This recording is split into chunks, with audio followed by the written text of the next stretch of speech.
My mother didn't stay silent because she had nothing to say. She stayed silent because one sentence could have shattered everything. That's the truth people never tell you. This was shocking to me because for most of my life I believed silence meant acceptance, that if someone doesn't speak up, they must be okay with what's happening. Turns out, silence is often the loudest warning sign in a family. Psychologists say prolonged silence isn't calmness, it's control under pressure. And once you realize why someone chooses silence, you start seeing your childhood differently, your parents differently, your memories differently. Stay with me because this story doesn't just explain my mother, it might quietly explain yours too. Growing up, my mother was known for one thing above all else, her calm.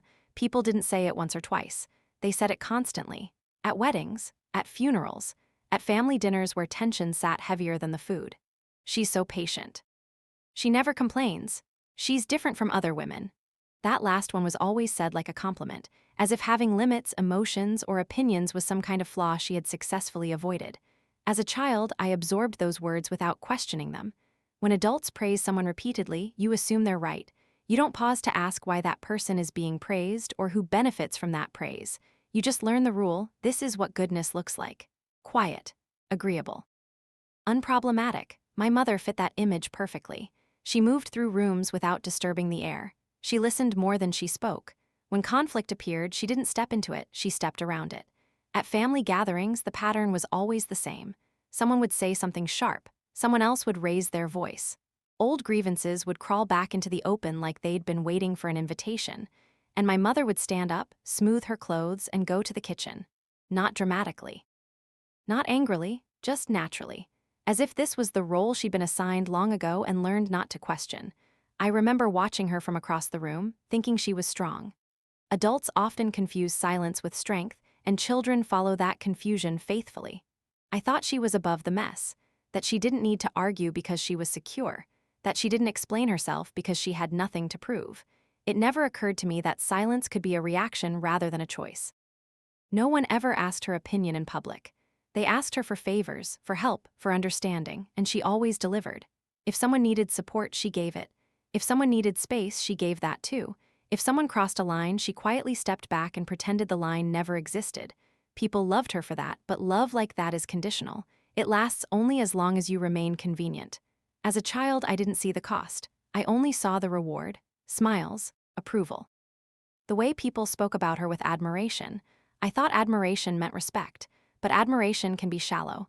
It often praises what benefits others, not what protects the person being praised. My mother was admired because she made things easier. Easier conversations, easier gatherings, easier decisions. She didn't complicate situations with her feelings. She didn't slow things down with objections. She didn't demand space. And the world rewards people who don't demand space. Inside our home, the silence continued. She wasn't distant. She wasn't cold. She was present in practical ways: meals, routines, responsibility. But emotionally, there was a wall I didn't know how to name back then. She didn't tell stories about her younger years. She didn't talk about disappointments. She didn't say what she wanted, only what needed to be done. If something unfair happened, she adjusted. If something hurt, she endured. I never heard her say, "This isn't right." I never heard her say, "This hurts me." I never heard her say, "I deserve better." As a child, I didn't miss those words because I didn't know to expect them. Children learn emotional language by hearing it modeled. Silence teaches its own vocabulary. It teaches you to read faces instead of words. It teaches you to sense moods instead of hearing explanations. It teaches you that feelings are private burdens, not shared experiences. I became very good at noticing small changes in her behavior. A slightly longer pause, a tighter smile, the way she'd clean the same surface twice when something bothered her. These were signals, even if I didn't understand what they meant. Looking back now, that awareness feels heavy, but back then it felt normal. That's how family patterns work. They don't announce themselves, they quietly repeat. There were moments, small ones, that should have stood out. Times when someone spoke for her in a way that didn't feel right. Times when decisions were made about her time, her money, her energy, without asking her first. She never corrected them. People would say, "She doesn't mind." And she wouldn't disagree. They'd say, "She's okay with it." And she'd nod. And the moment would pass. At the time, I thought she truly didn't mind. I thought she was easygoing. I even admired her for it. I remember thinking how peaceful life must be when you don't care so much. What I didn't understand is that not all silence comes from a lack of caring. Some of it comes from caring too much about consequences, about stability, about protecting others from discomfort.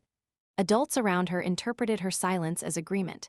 That interpretation became truth simply because it went unchallenged. Silence has a strange power that way. It allows other people to fill in the blanks however they want.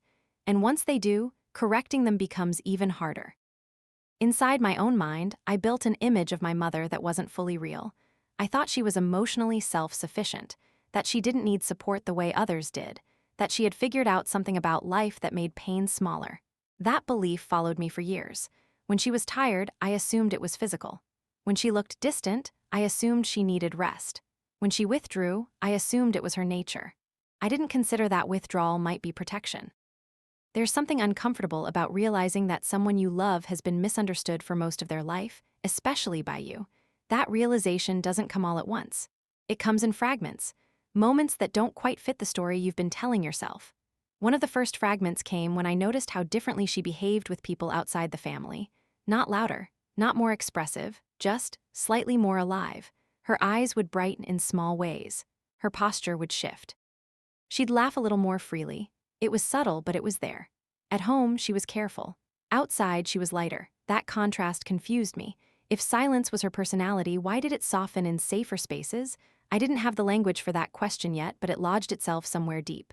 Another fragment came when I realized how often others spoke for her. Not maliciously, casually, as if her voice was optional because her presence was enough. She wouldn't want that. She's fine either way. She doesn't care. Those sentences floated around her like facts. She never interrupted them. And here's the part that still stings. I didn't interrupt them either.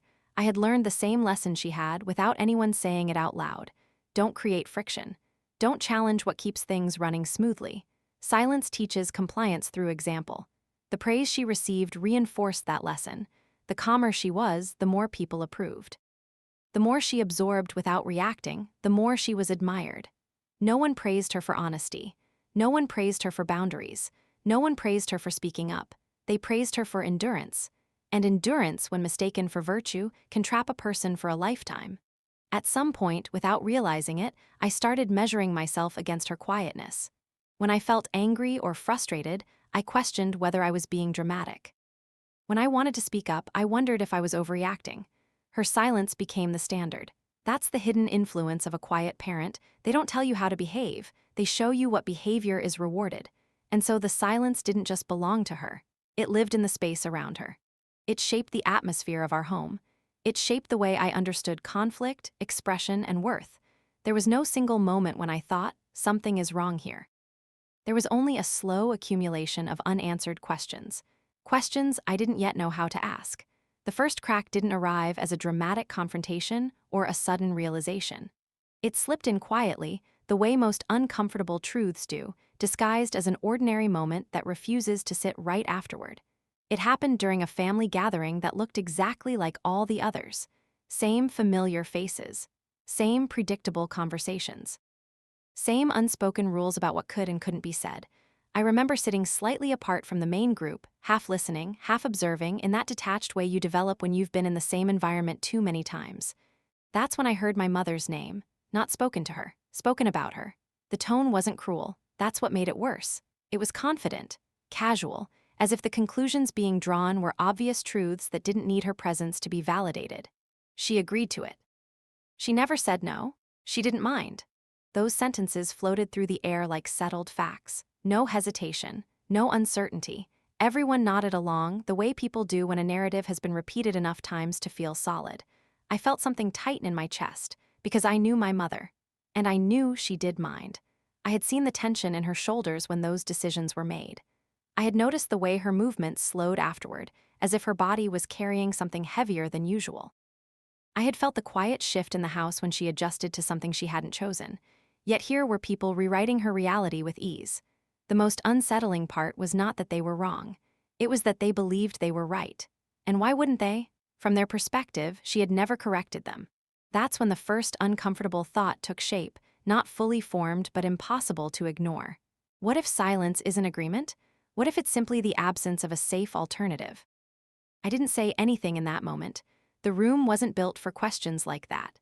Challenging the story would have required energy, confidence, and a willingness to disrupt the comfortable flow of conversation.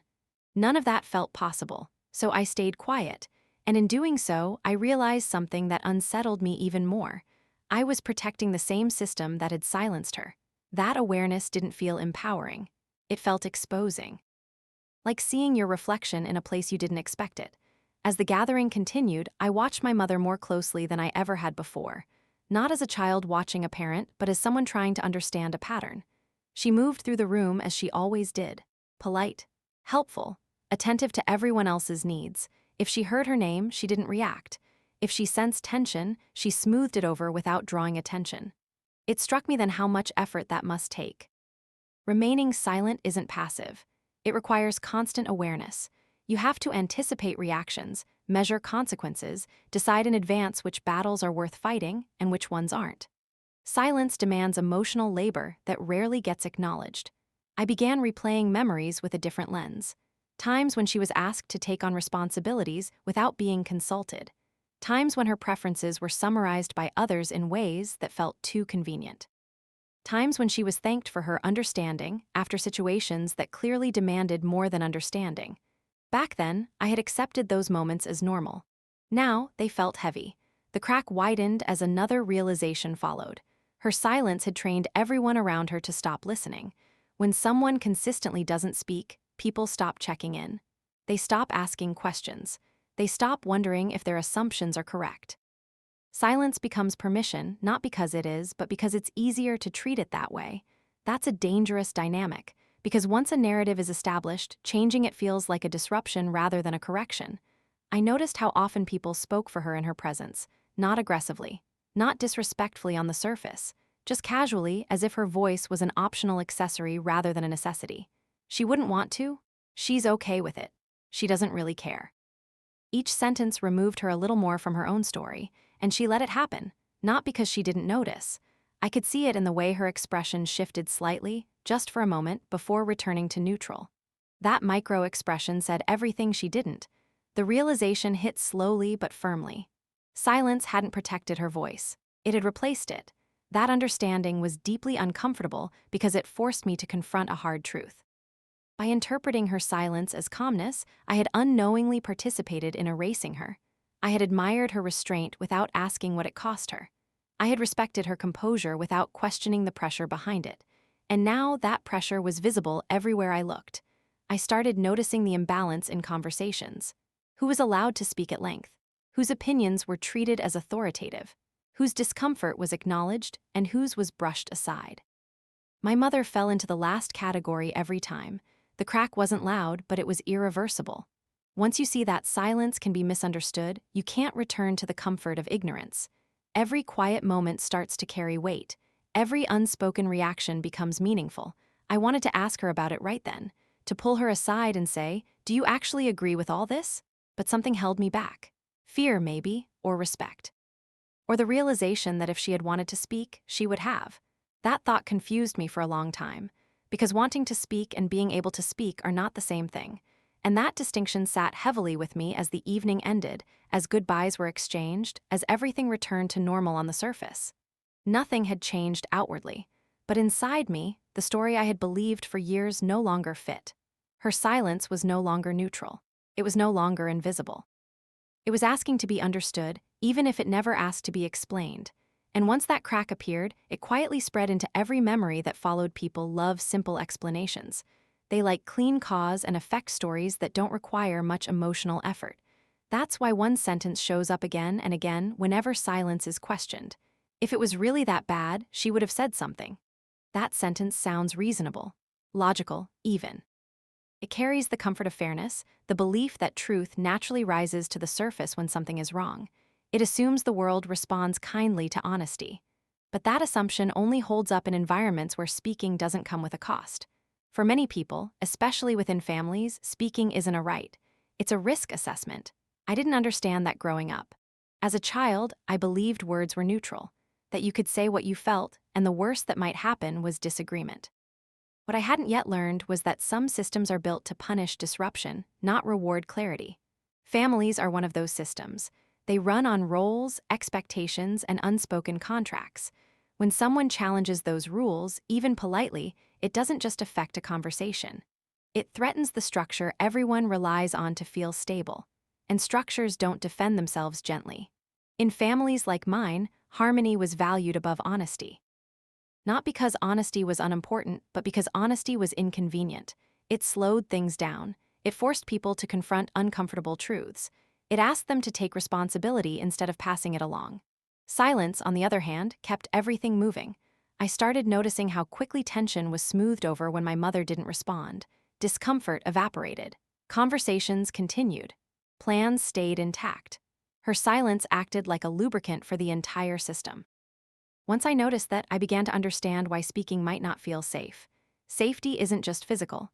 It's emotional, social, financial, psychological. When someone depends on a system for stability, challenging that system can feel like self-sabotage. Research on family dynamics and trauma explains this clearly. People who speak out in environments that don't tolerate dissent often experience subtle forms of punishment. Not open hostility, but withdrawal, distance. Rewritten narratives, they're described as difficult, ungrateful, too sensitive. Their concerns are reframed as personality flaws. That kind of response teaches a powerful lesson. Speaking doesn't solve the problem, it creates new ones. I saw this pattern play out around my mother without realizing it at the time. On the rare occasions when she did express discomfort, the reaction was immediate and telling. There were sighs. There were jokes that minimized her concern. There were reminders of how much others had done for her. Nothing aggressive, nothing overt, just enough to make the message clear. Your feelings are inconvenient. And so the lesson settled in. Silence became safer than explanation. This wasn't something she learned overnight. It was taught slowly, through repetition, through moments when honesty led to tension, through situations where expressing a need resulted in guilt rather than support. Over time, she adjusted.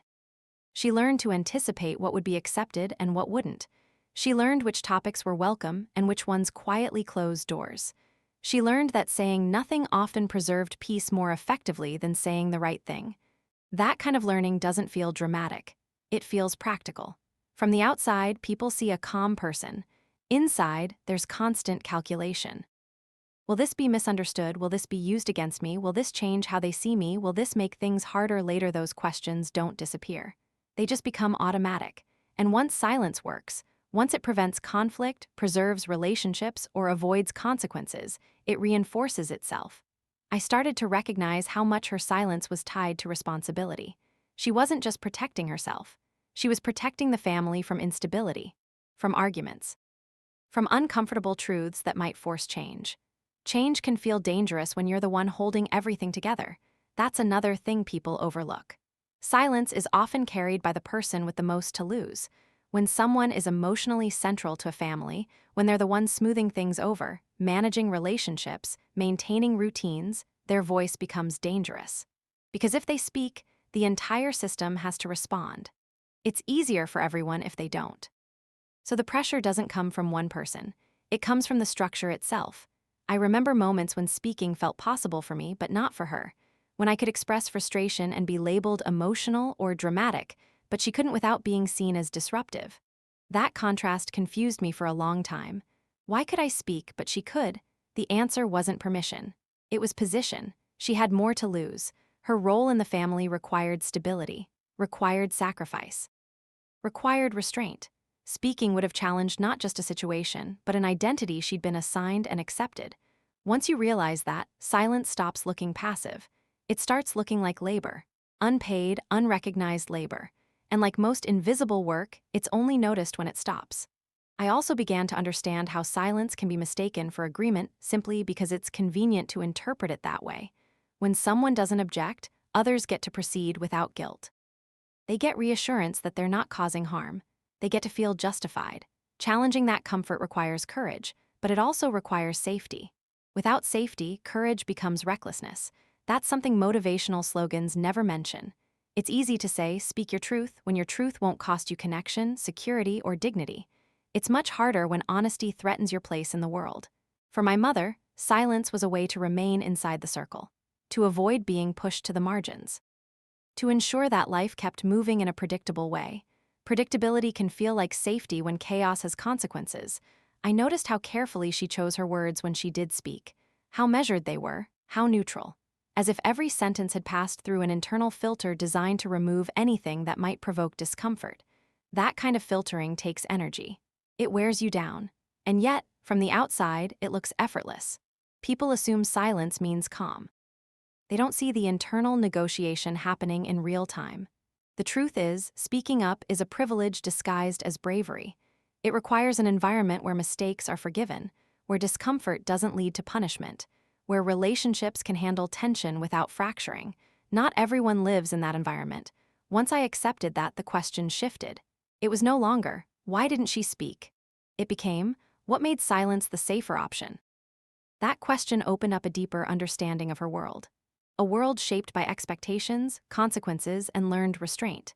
And the more I understood that, the more her silence stopped feeling mysterious.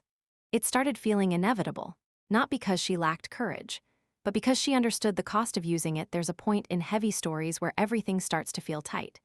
The emotions pile up, the realizations get heavier, and if you don't pause, it all becomes too much to carry at once. This was one of those moments, and strangely, it's also where humor shows up, not as a distraction, but as relief. In my family, we had a running joke about my mother and tea. No matter what happened, tea appeared. Arguments broke out over money, and suddenly the kettle was on. Someone said something cutting, and cups quietly lined the table. Voices rose, tension thickened, and there she was, asking who wanted sugar. At the time, it was funny, almost impressive, like a magic trick. Chaos in, tea out. We joked that if the house ever caught fire, she'd probably offer tea before calling for help. That humor helped us cope. It made the silence lighter. It turned discomfort into something manageable, something you could laugh at instead of question. But humor has a way of hiding truth in plain sight. Looking back, the tea wasn't hospitality. It wasn't avoidance. It was regulation. When emotions in a room start escalating, someone has to absorb the excess energy or redirect it. My mother did that with routine, with familiarity, with something warm and neutral that required no opinions. Tea doesn't argue. Tea doesn't demand explanations. Tea gives people something to hold. And while everyone else focused on their cups, the tension softened just enough to prevent explosion. That wasn't accidental. I didn't understand this as a child, but now it's obvious how intentional it was. She was creating pauses where there were none. Buying time in situations that felt emotionally unsafe. Giving people a reason to stop talking without having to ask them to. It was a socially acceptable interruption. Instead of saying, "Stop," she said, "Drink." Instead of saying, "This hurts," she said, "Here." That kind of redirection takes awareness. You have to sense when things are about to tip over. You have to act quickly, calmly, without drawing attention to yourself. You have to make it look natural. And she did. Perfectly. The joke about tea became part of our family culture. It was light. It was harmless. It made her seem quirky, almost charming in her predictability. But jokes can become shields. They let everyone avoid asking deeper questions. Why did she always step in when things got tense? Why was it always her responsibility to restore calm? Why did no one else feel the need to do that work? Humor answered those questions without actually answering them. She's just like that. That's how she is. She finds comfort in it. Those explanations were easy, comfortable. They didn't require anyone to examine their role in the chaos.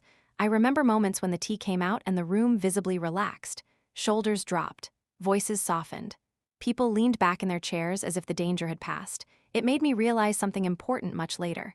Her silence wasn't empty. It was busy. While others expressed emotions freely, she managed them. While others spoke, she stabilized. While others reacted, she responded. And all of it happened quietly. Humor helped disguise the imbalance. It made the dynamic feel mutual when it was. Everyone benefited from her calm, but only she paid the cost of maintaining it. There's a strange expectation placed on certain people in families, the expectation to be the emotional shock absorber, the one who steps in when things get uncomfortable, the one who makes sure nothing breaks. And once someone fills that role consistently, it becomes invisible, expected, unquestioned. If she didn't make the tea, people noticed. If she did, no one commented. That's how emotional labor works. The joke about tea also taught me something about how families avoid accountability. By laughing at the coping mechanism, they avoid addressing the reason it's needed. It's easier to joke about tea than to ask why the room feels unsafe without it. Humor becomes a shortcut around responsibility. And yet, despite all of this, I don't resent those moments. They're too layered for resentment. They're tied to care, to effort, to a kind of love that expresses itself through service rather than words. My mother wasn't trying to silence others. She was trying to prevent damage. She knew how quickly words could turn into weapons. She knew how long people remembered what was said in anger. Tea was her way of softening impact. It's strange to think that something so ordinary carried so much weight. A kettle. Cups, sugar, milk, familiar motions repeated so many times they became automatic. That repetition wasn't mindless. It was learned. Each successful de-escalation reinforced the strategy. Each moment where tea calmed the room proved that silence paired with action could be effective, so she kept doing it, and we kept laughing. The humor made it feel harmless. But humor doesn't cancel reality. It just makes it easier to live with. Only much later did I realize that every cup of tea was a sentence she never said, a boundary she never enforced, a feeling she never voiced. And somehow, that realization made the joke both sadder and more impressive. Because holding a room together without using words is a skill, it's also a burden, one that doesn't announce itself. For a long time, I thought silence was simply the absence of speech. A gap, a pause, something neutral. It wasn't until much later that I learned how wrong that assumption was. Silence is not empty. In psychology, silence is often described as a regulated response. That word matters. Regulated means controlled, managed, intentional, even when it becomes automatic. It means the nervous system has learned that staying quiet keeps things from getting worse. That idea alone changed how I understood my mother. Trauma specialists explain that when people grow up or live in environments where speaking leads to punishment, dismissal, or instability, the brain adapts. It looks for patterns. It notices what increases safety and what threatens it. Over time, it builds habits around those observations. If speaking leads to conflict, the brain associates words with danger. If silence leads to stability, the brain associates quiet with survival. That's not weakness. That's intelligence under pressure. I started reading about how the body responds to emotional threat. Heart rate increases, muscles tense. The mind scans for exits. In some people, that response looks like anger or confrontation. In others, it looks like withdrawal and restraint. Fight, flight, freeze, appease, these aren't personality traits. They're responses. Silence often falls into the last two categories: freeze or appease, stay still, don't escalate, keep things calm. My mother had mastered that response. What struck me most was learning that silence doesn't mean the emotion disappears. It means it's processed internally instead of externally.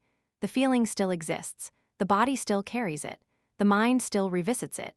It just doesn't get shared. That internalization has a cost. Studies show that people who consistently suppress their emotions experience higher levels of stress-related symptoms. Fatigue, headaches, tension. A constant low-level alertness that never quite turns off. Looking back, I can see those signs in her. The way she always seemed tired even when she rested. The way she held her shoulders as if bracing for impact. The way she moved through life carefully, like someone navigating a space where sudden movements aren't safe. At the time, I thought that was just adulthood. Now I understand it was regulation. Silence became her way of managing not just situations, but herself. It kept her from saying something she couldn't take back. It kept her from triggering reactions she knew she'd have to manage afterward. Because here's another thing the science explains clearly. The consequences of speaking don't end with the words. They ripple outward. They create follow-up conversations, explanations, defenses, repair work. For someone already carrying emotional labor, speaking adds more weight. So the brain asks a simple question: is it worth it? If the answer is usually no, silence wins. I also learned that silence can become habitual even when the original threat is no longer present. The nervous system doesn't update itself automatically. It continues using the strategies that once worked. That means someone can remain silent long after they've left the environment that taught them to be quiet. That realization hit me hard. It meant my mother's silence wasn't always about the present moment. Sometimes it was about old lessons, learned so deeply they felt permanent. The science also explains why silence is often misread by others. Humans are wired to interpret verbal communication as the primary signal of truth. When someone doesn't speak, we assume there's nothing to hear. But the body tells a different story. Micro-expressions, tension, changes in behavior. These are all forms of communication. They're just easier to ignore because they don't demand a response. Words demand answers. Silence allows avoidance. That's why silence can be so convenient for everyone except the person holding it. I began to think about how often my mother was praised for being low maintenance. That phrase sounds harmless, even flattering. But from a psychological perspective, it often describes someone who has learned not to ask for much. Not because they don't need anything, because they've learned not to expect it. The science calls this learned restraint. It develops when people realize that expressing needs leads to disappointment, conflict, or withdrawal of support. Over time, they stop expressing those needs altogether. They convince themselves they don't matter as much, or that managing alone is easier. It's a quiet adaptation, one that doesn't attract attention until the weight becomes visible in other ways. I started to see how silence can feel safer than honesty, not because honesty is wrong, but because honesty invites reaction. And reactions are unpredictable. Silence gives the illusion of control. You can't control how people respond to your words, but you can control whether you speak. That control can feel stabilizing in environments where unpredictability feels dangerous. Understanding this didn't make me angry. It made me sad in a very specific way. Not dramatic sadness, not overwhelming grief, just a steady awareness of how much effort it must take to live like that, to constantly filter, to measure every thought, to choose quiet again and again. The science stripped away the romantic idea of silence as strength and replaced it with something more honest. Silence as endurance. Silence as adaptation. Silence as a nervous system doing its best with limited options. And once I saw it that way, I couldn't stop noticing how much of her life had been shaped around staying regulated instead of being heard. How much energy went into keeping things from breaking instead of letting them change. How silence had become less of a choice and more of a reflex built to keep everything intact. Silence might protect you from immediate conflict, but it doesn't protect you from accumulation. That was the part no one ever talks about. Feelings that aren't expressed don't disappear. They stack, layer by layer, memory by memory, moment by moment. My mother carried that accumulation quietly.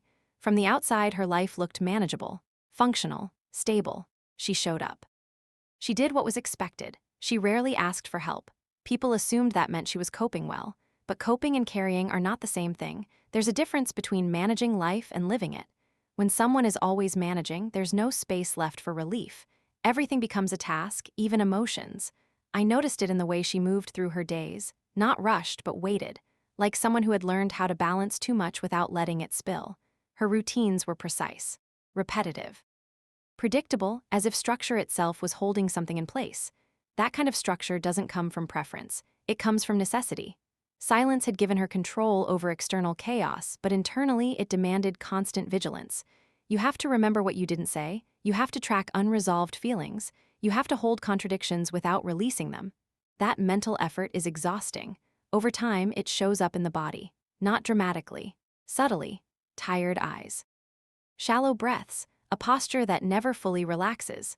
At the time, I thought those were signs of aging, responsibilities, normal wear and tear.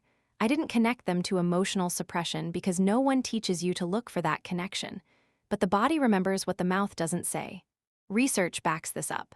Long-term emotional suppression has been linked to chronic stress, weakened immune response, and persistent fatigue. The nervous system stays activated, even when nothing appears wrong on the surface. It's like living in a house where the alarm system never fully turns off. And yet, because my mother didn't complain, no one noticed. Silence has a way of making suffering invisible. Another cost was loneliness. Even surrounded by family, she was alone in her inner world. No one knew what she was processing because she didn't let them see it. Support requires visibility. You can't receive care for something no one knows you're carrying. I think about how often people asked her how she was doing, and how often she answered, "I'm fine." Not because she was lying, because fine was the safest answer. It didn't invite questions. It didn't require explanation. It didn't risk misunderstanding. But over time, that answer builds a wall. The more you say you're fine, the harder it becomes to say anything else. People stop asking, you stop offering. The distance grows without anyone naming it. I felt that distance as a child, even if I couldn't articulate it. There was a gap between us that wasn't cold, but it wasn't warm either. It was careful, controlled, like standing near someone who might break if you leaned too hard. I learned not to ask certain questions, not because she told me not to, but because I sensed where the edges were. Children are sensitive to emotional boundaries. We adjust instinctively. That adjustment has its own cost. When a parent holds everything in, the child often becomes hyper-aware, constantly scanning moods, watching for shifts, trying to help without being asked. That kind of awareness looks like maturity, but it's actually adaptation. I became good at sensing when she was overwhelmed, good at staying out of the way, good at being low maintenance just like she was. Silence teaches silence. Another cost was the gradual loss of self. When you consistently suppress your reactions, you begin to lose touch with them. You stop checking in with yourself because there's no outlet for what you find. Preferences fade, desires quiet down, needs feel optional. My mother rarely talked about what she wanted, not because she didn't have wants, but because voicing them had never been rewarded. Over time, wanting itself can feel dangerous. That's a subtle erosion. It doesn't show up as crisis. It shows up as a life that fits too neatly around everyone else's expectations. I remember moments when she was asked what she preferred, what she liked, what she wanted to do. She'd hesitate, then defer. Whatever you want. It doesn't matter. I'm okay either way.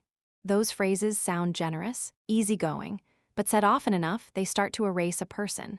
The cost of holding everything in isn't just emotional fatigue. It's identity loss. When you don't express yourself, you stop seeing yourself reflected in the world. No one responds to who you are because they never fully see you, and that invisibility becomes normal. The most painful part is that silence can make you seem strong even as it breaks you down. People admire endurance without realizing what it takes to endure. They don't see the quiet moments when the weight finally settles, when the room is empty, when there's no one to stabilize, no one to serve, no one to protect. That's when the cost is paid, and it's paid alone. Understanding this doesn't make silence wrong. It makes it human. It explains why someone would choose it even when it hurts. It shows how survival strategies can slowly turn into burdens. And it reveals the truth that no one tells you early enough. Holding everything together means carrying everything yourself for a long time. The question lived in my chest without words. It was there in the pauses, in the moments when I watched her move through the house quietly, in the way conversations ended before they began.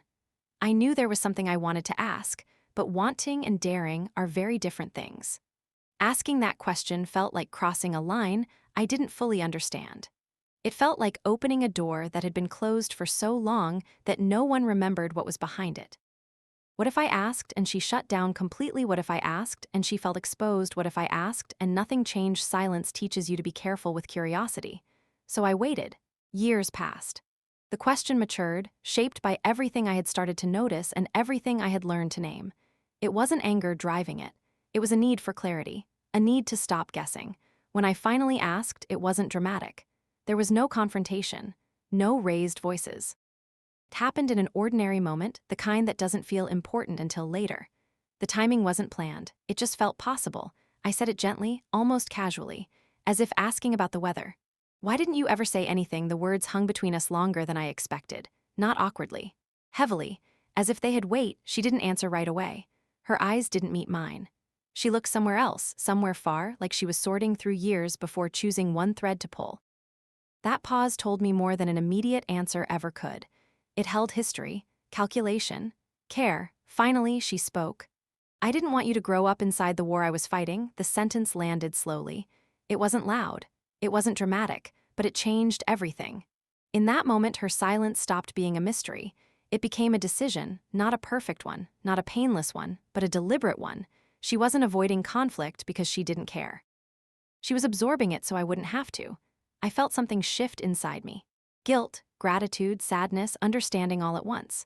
The story I had told myself for years unraveled quietly. Her silence had been speaking the whole time. We celebrate strength in loud, visible ways. In movies, in speeches, in conversations with friends. Strength is measured by how boldly someone stands up, how decisively they act, how dramatically they fight back. We equate noise with power and words with courage. And for years, I assumed my mother was, well, quiet, maybe even weak. But watching her carefully over time and understanding the choices she made, I realized that there's another kind of strength. One that doesn't demand applause. One that doesn't make headlines or draw attention. One that is quieter, subtler, but no less powerful. Her strength wasn't in confrontation. It wasn't in speaking up or making demands. It was in endurance, in resilience, in strategy. It was in the ability to manage chaos without letting it destroy her or the people around her.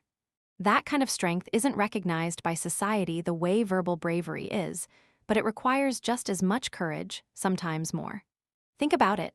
Every decision she made to stay silent carried potential consequences.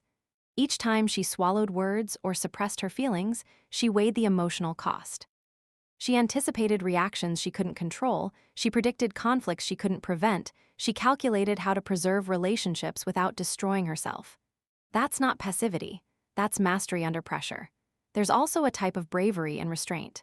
Choosing when to act, when to speak, when to intervene, and when to stay quiet takes awareness, self-control, and foresight. It takes patience and a willingness to carry emotional weight silently. The world often mistakes this for weakness because it doesn't come with spectacle, but I've come to understand that it is deliberate, calculated, and intentional. I began to redefine my own understanding of power. Strength doesn't have to be loud. It doesn't have to dominate a room or command attention. Sometimes, strength is measured by how much you can endure, how much responsibility you can carry quietly, how much care you can provide without needing acknowledgement. This realization made me rethink my expectations, too. I stopped wishing my mother had been louder or more confrontational. I stopped resenting her for staying quiet when I felt she should have spoken. Instead, I started wondering what it cost her to maintain that quiet. The sacrifices, the emotional labor, the inner battles that never had an audience. The more I observed, the more I saw the subtle ways she exercised influence.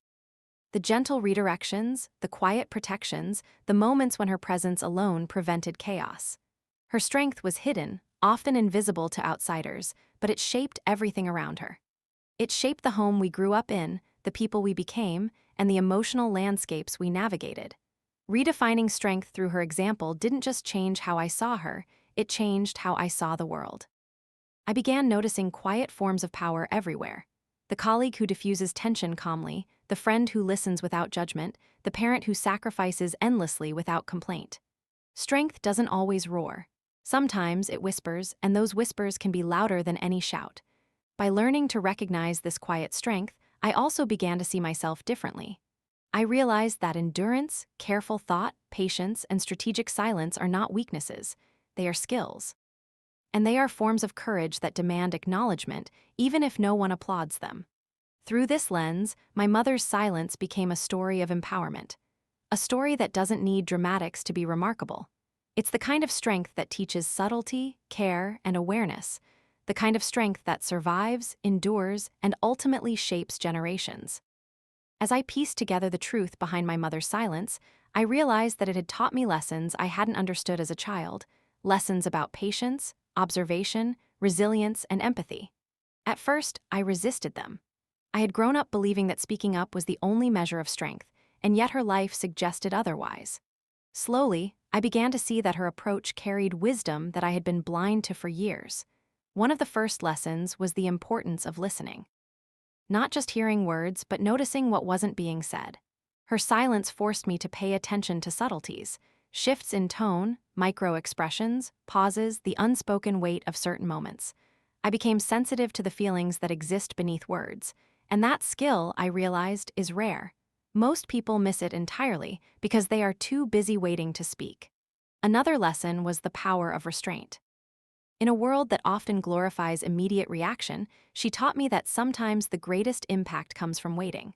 By pausing, by observing, by holding back, she preserved the space around her. She kept herself safe while managing the dynamics of those around her.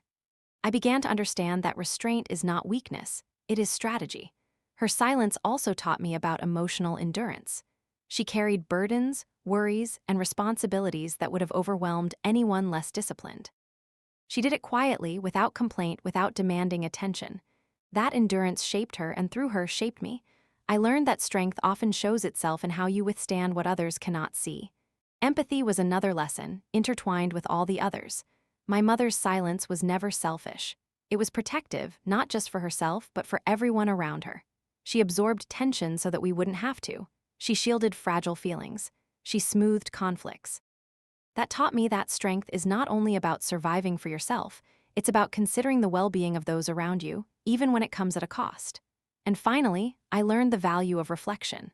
Silence forces introspection. It allows you to process experiences before acting on them. My mother's restraint gave her time to think, to calculate, to choose her words carefully, and to make decisions that minimized harm. That deliberation is a skill I carry with me every day. It's shaped the way I interact with people, handle conflict, and navigate life.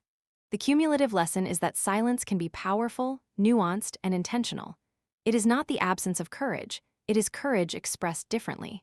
Observing her taught me that strength is not always visible, and that some of the most profound influence comes from quiet, careful action rather than grand gestures.